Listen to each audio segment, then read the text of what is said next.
Sumainyo ang Panginoon. At sumayo rin. Mga kapatid, sa misang ito, habang itinatas natin sa Diyos ang ating mga pansari-sariling intensyon o kahilingan, atin ding ipagdasal ang kapayapaan sa buong daigdig. At tayo ay magdadasal kasama ng buong Pilipinas para dito sa intensyong ito. At ating special din ipagdasal ang mga naghandog ng pamisa ngayon. Ano man ang kanilang intensyon, batid ng Diyos sa mga iyon.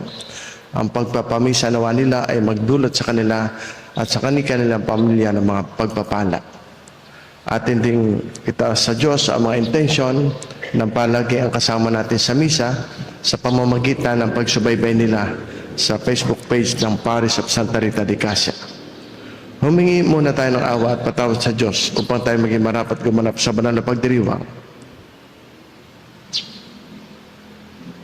Inaamin ko Sa makapangyarihang Diyos at sa inyo mga kapatid, na lubha akong nagkasala sa isip, sa salita, sa gawa, at sa aking pagkukulang. Kaya isinasamo ko sa mahal na Birheng Maria, sa lahat ng mga anghel at mga banal, at sa inyo mga kapatid, na ako'y ipanalangin sa Panginoong ating Diyos. Kaawaan tayo ng mga pangyarihang Diyos, patawarin tayo sa ating mga kasalanan at patubayan tayo sa buhay na walang hanggan. Amen.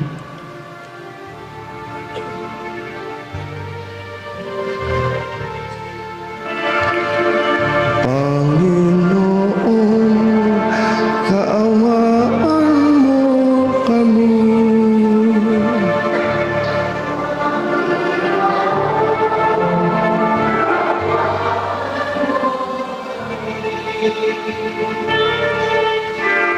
Kristo, kaawaan mo kami.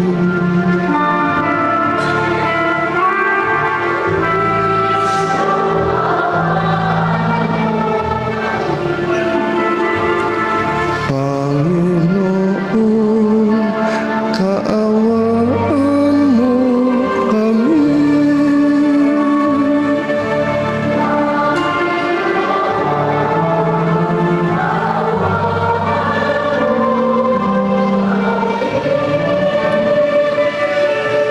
Papuri sa Diyos sa kaitaasan.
Manalangin tayo. Ama naming makapangyarihan, sa laki ng kagandahang loob mo, pinararami mo ang mga nananalig sa iyo.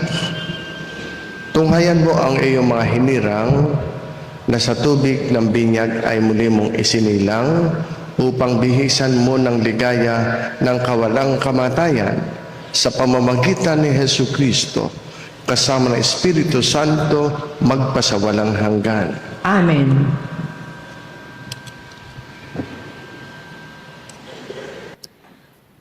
Pagbasa mula sa mga gawa ng mga apostol.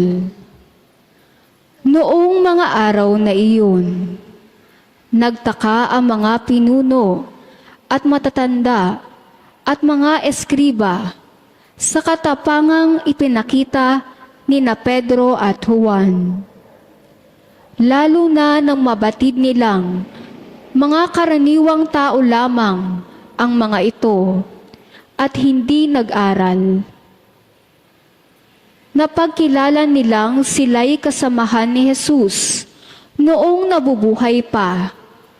At nang makita nila ang taong pinagaling na nakatayo sa tabi ng dalawa, wala silang masabi laban sa kanila. Kaya't pinalabas muna sa Sanhedrin ang mga alagad. Saka sila nag-usap, ano ang gagawin natin sa mga taong ito? Tanong nila, sapagkat hayag na sa buong Jerusalem at hindi natin maitatatwa na isang pambihirang kababalaghan ang naganap sa pamamagitan nila. Para hindi na kumalat ito, balaan natin sila na huwag nang magsalita kanino man tungkol sa pangalang ito. Kaya't muli nilang ipinatawag sina Pedro at binalaan na huwag nang magsasalita o magtuturo patungkol kay Jesus. Subalit sumagot sina Pedro at Juan, kayo na po ang humatol kung alin ang matuwid sa paningin ng Diyos, ang sumunod sa inyo o ang sumunod sa Diyos. At hindi maaaring di naming ipahayag ang aming nakita at narinig. At sila'y binalaan ng lalo pang mahigpit, saka pinalaya. Wala silang makitang paraan upang maparusahan ang dalawa, sapagkat ang mga tao'y nagpupuri sa Diyos dahil sa nangyari. Ang salita ng Diyos. Salamat sa Diyos. Sumainyo ang Panginoon. At sumayo rin. Ang mabuting balita ng ating Panginoon ayon kay San Marcos. Papuri sa iyo, Panginoon. Umagang-umaga ng araw ng linggo, matapos na muling mabuhay si Jesus, siya'y unang napakita kay Maria Magdalena. 7 demonyo ang pinalayas ni Jesus sa babaeng ito. Pumunta siya sa mga alagad ni Jesus na nooy nahahapis at umiiyak at ibinalita ang kanyang nakita. Ngunit, hindi sila naniwala sa sinabi ni Maria na buhay si Jesus at napakita sa kanya. Siya'y napakita rin sa 2 alagad na naglalakad patungo sa bukid, ngunit iba ang kanyang kainyuan. Bumalik sa Jerusalem ang 2 at ibinalita sa kanilang kasamahan ang nangyari. Ngunit sila may hindi pinaniwalaan. Pagkatapos napakita siya sa 11, samantalang kumakain ang mga ito. Pinagwikaan niya sila dahil sa hindi nila pananalig sa kanya at sa katigasan ng ulo, sapagkat hindi sila naniwala sa mga nakakita sa kanya pagkatapos na siya'y muling mabuhay. At sinabi ni Jesus sa kanila, humayo kayo sa buong sanlibutan, ipangaral ninyo sa lahat ang mabuting balita. Ito mga kapatid ang mabuting balita ng ating Panginoon. Pinupuri ka namin, Panginoong Hesukristo. Magandang umaga po sa inyong lahat. Magandang umaga po, Father. Sa mga kaisa natin sa misa sa pamamagitan ng online, magandang buhay po. Ngayon pong araw na ito, Sabado, nasa panahon pa rin tayo ng 8 araw, Oktaba, na pagdiriwang ng Pasko na muling pagkabuhay.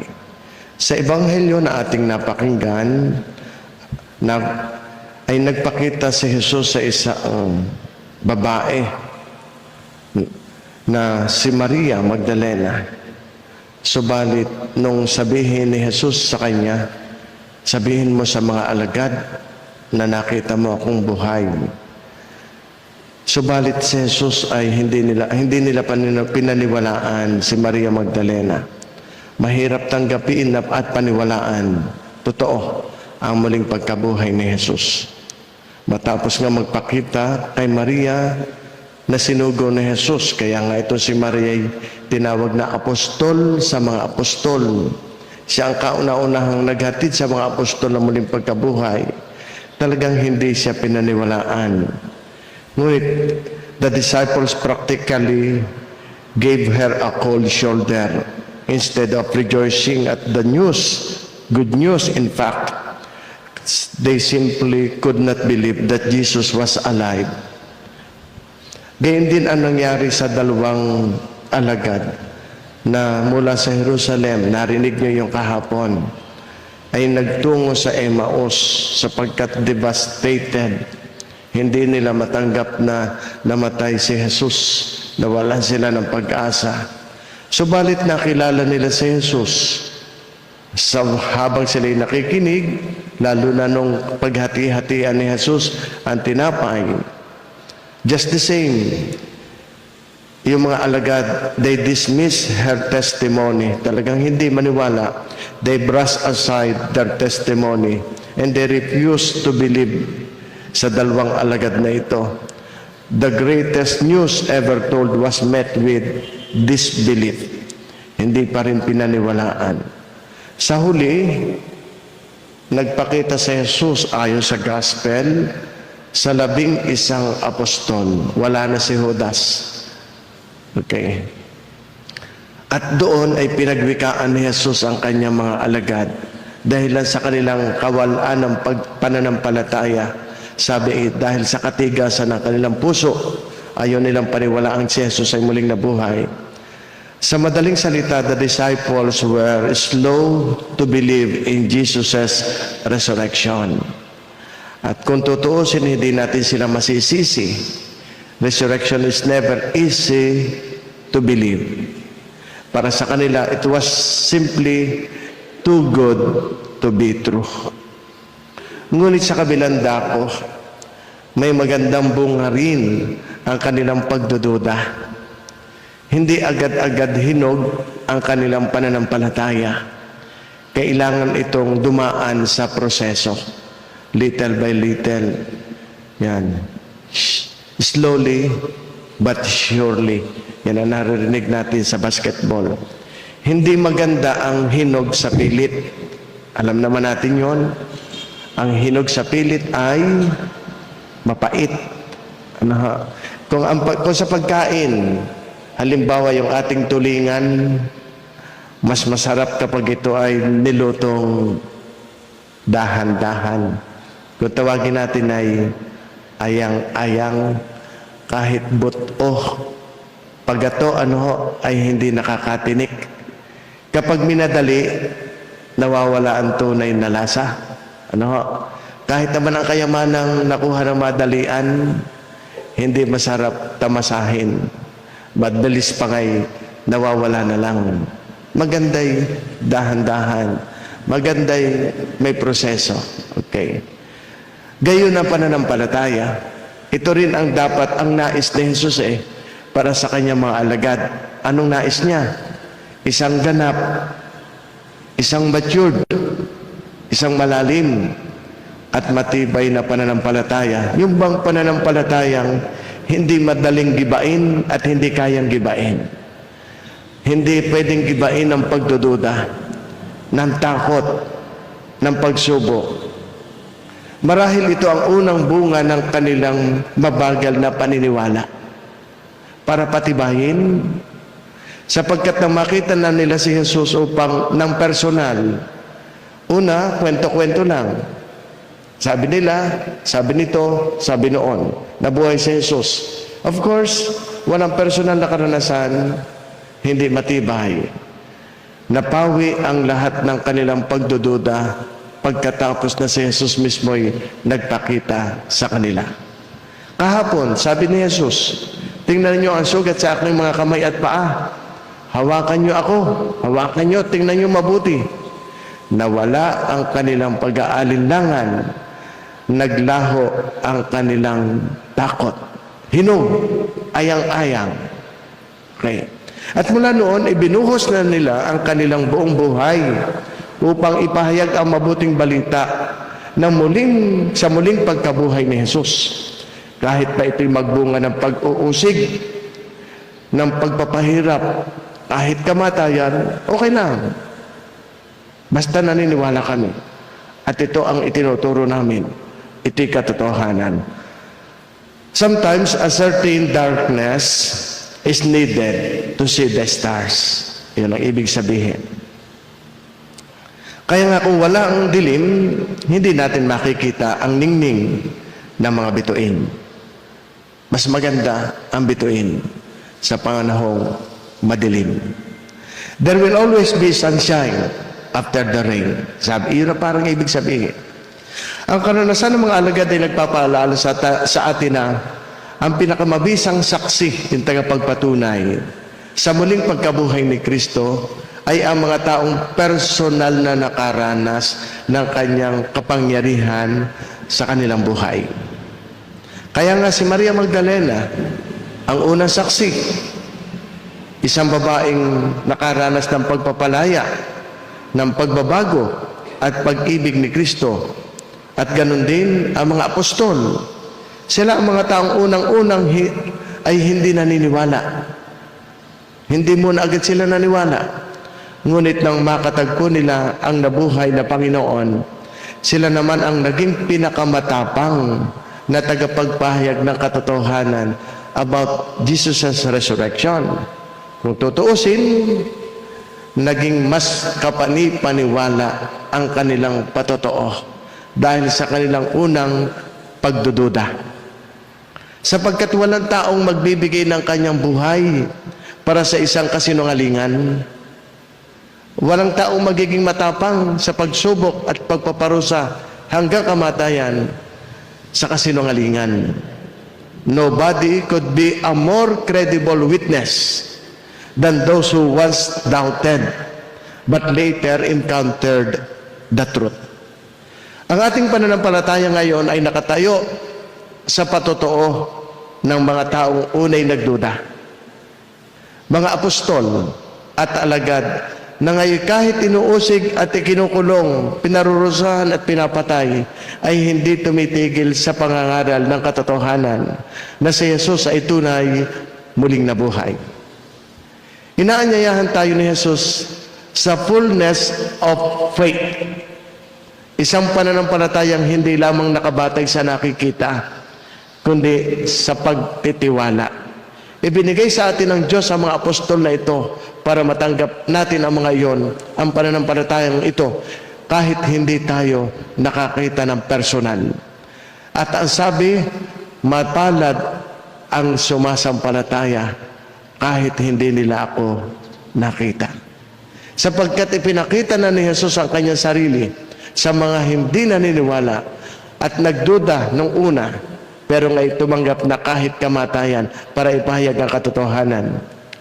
Marahil may mga sandali sa ating buhay, tila madilim. May mga panahon ng pagdududa. May mga panahon, lalo na sa mga panahon tayo ay bigo, malungkot, at sa mga panahon ng kawalan ng pag-asa. Ngunit tulad ng mga apostol, ang mga sandaling ito ay maaaring maging daan upang lalong tumibay ang ating pananampalataya. There is always hope. Habang buhay, may pag-asa. Sapagkat sa huli kapag nakatagpo natin ang nabuhay na Panginoon sa ating sariling buhay at nakakatagpo natin lagi ito tuwing may misa, masasabi rin natin ng buong katotohanan, the Lord is truly risen. At kapag ang pananampalataya ay naging personal na karanasan, hindi na ito basta paniniwala lamang. Ito ay nagiging isang buhay na patotoo. Marahil kung bakit kayo araw-araw sumisimba, marahil kung bakit kayo araw-araw nagdadasal at hindi kayo napapagod dito, taglay na ninyo yung dating pinagdudahan na ngayon tanggap na ninyo bilang katotohanan. At ang katotohanan ito'y mahalaga para tayo magkamit ng buhay na walang hanggang kaligayahan. Sa inyong pag-aalay, pagpalain nawa kayo ng Diyos.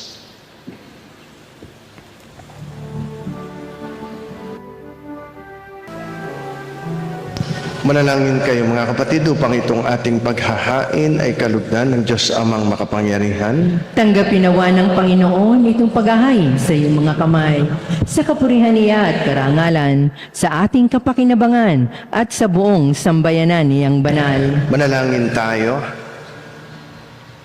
Ama namin lumikha, ipagkaloob mo kami ay laging magalak sa pagdiriwang ng Pasko ng pagkabuhay ng iyong anak, upang ang ginagawang patuloy na pagsagip sa amin ay maging sanhi ng aming ligayang sa iyong piling. Sa pamamagitan ni Jesucristo, kasama ng Espiritu Santo, magpasawalang hanggan. Amen. Sumainyo ang Panginoon. At sumayo rin. Itaas sa Diyos ang inyong puso at diwa. Itinaas na namin sa Panginoon. Pasalamatan natin ang Panginoong ating Diyos. Marapat na siya ay pasalamatan. Ama naming makapangyarihan, tunay nga marapat na ikaw ay aming pasalamatan. Ngayong gabing lalo ngayong aming ipinagdiriwang ang paghahain ng Mesiyas, ang maamong tupa na tumubos sa aming lahat. Ang iyong anak na minamahal ay naghain ng sariling buhay. Siya ang tupang maamong umako sa kaporsahan upang mapatawad ang kasalanan ng sanlibutan. Sa pagkamatay niya sa banal na krus, ang kamatayan namin ay kanyang nilupig. Sa pagkabuhay niya bilang manunubos, pag-asa at pagkabuhay ay aming nakamit. Kaya kaisa ng mga anghel na nagsisiawit ng papuri sa iyo nang walang humpay sa kalangitan, kami nagbubunyi sa iyong kadakilaan.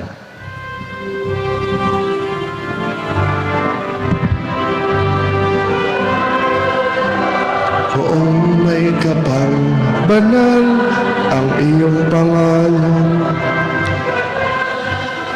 kaharian, langit lupa'y nagpupugay sa iyong kadakilaan. Dinadakila ng lahat ang naparito mong anak, na siyang nagmulat sa bulag, sa pilay ay nagpalakad at nakiramay sa lahat.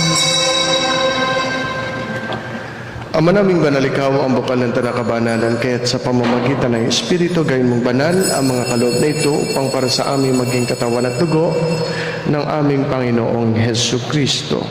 Bago niya pinagtiis ang pusang loob na maging handog, ginawa kaniya ang tinapay. Pinasalamatan kaniya, pinaghati-hati niya iyon.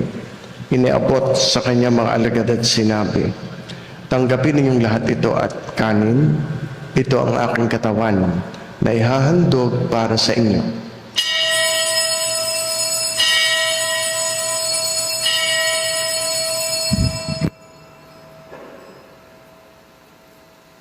Hindi naman nung matapos ang hapunan, hinawakan niya ang kalis. Muli kaniyang pinasalamatan. Iniabot niya ang kalis sa kanyang mga alagad at sinabi, tanggapin ninyo lahat ito at inumin. Ito ang kalis ng aking dugo, ng bago at walang hanggang tipan. Ang aking dugo na ibubuhos para sa inyo at para sa lahat, sa ikapagpapatawad ng mga kasalanan. Gawin ninyo ito sa pag-alaala sa akin.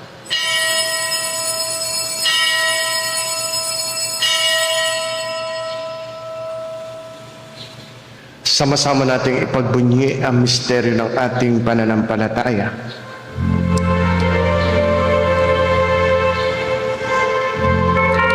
at pagkabuhay, kami natubos mong tunay. Poong Jesus, namin mahal, iligtas mo kami tanan. Ngayon at magpakailanman,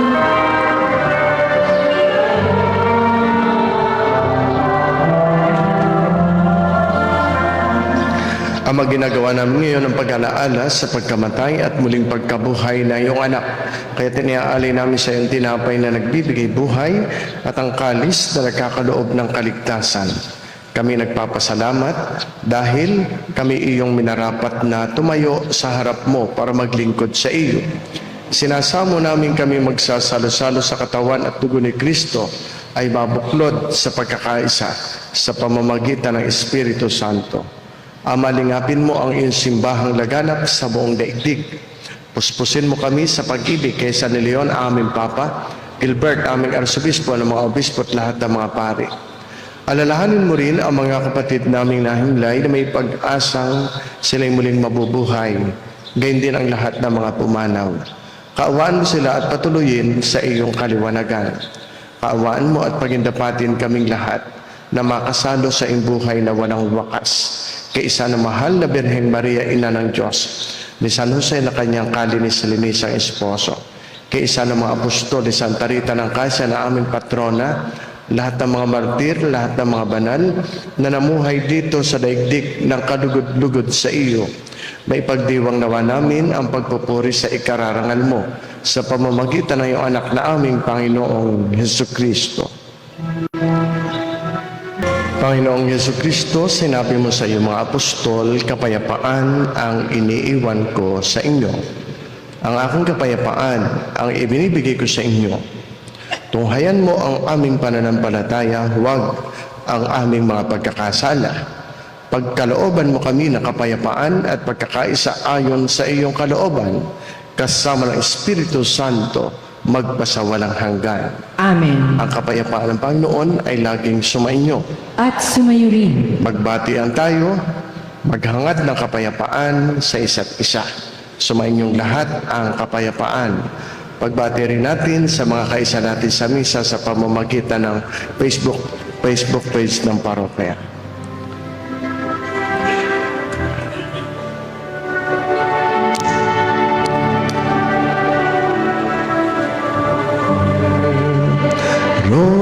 Ng Diyos na nag-aalis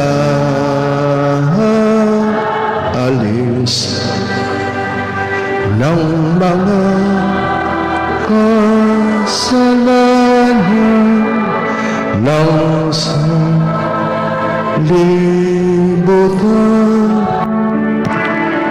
Maawa ka sa amin, maawa ka sa amin. Kordero ng Diyos na nag-aalis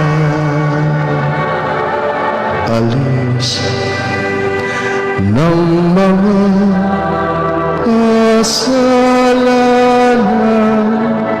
ng sanlibutan.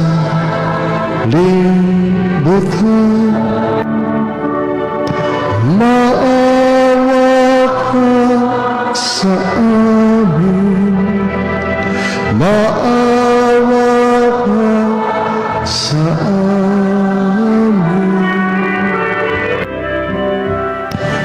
Kordero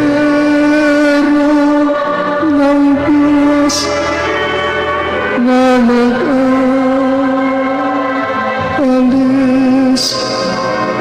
ng mga kasalanan ng sanlibutan, ipagkaloob mo sa amin ang kapayapaan.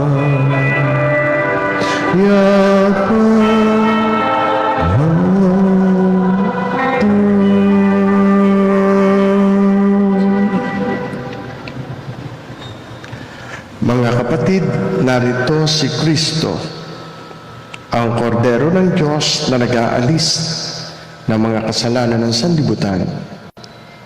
Mapapalad ang mga taong inaanyayahan sa kanyang banal na piging. Panginoon, hindi ako karapat-dapat na magpatuloy sa inyo, ngunit sa isang salita mo lamang ay gagaling na ako.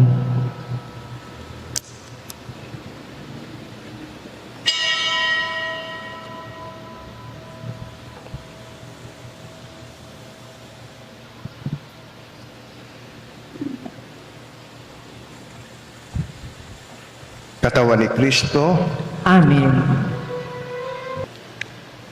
manalangin tayo.